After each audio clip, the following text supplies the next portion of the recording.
वैवाहिक संपर्क में जहाँ भी झड़ सृष्टि होउछि से माने एटा ए फिल्म निश्चय देखंतु आ किछि मात्रा रे शिखिबार अनेक कथा रही।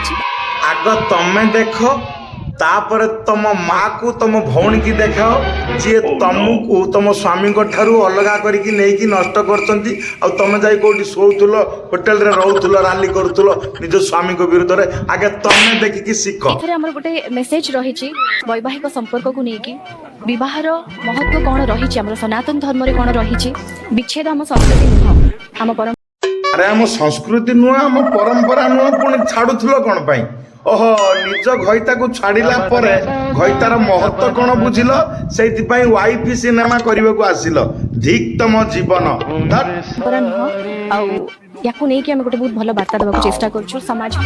तमर ये बाला वार्ता आ बाला सिनेमा ओडिशावासी हाँ करके बसुंट देखापी आट कई जाओना कई देखना ये गोटे नष्ट चारित्र नारी जे निज परिवार को संभाली पारानी सी पुणी वाइफ आ परिवार सनातन धर्म संस्कृति विषय ज्ञान देलुची बाइकट wife cinema with Varsha Priyadarshini share कर समस्ते धन्यवाद।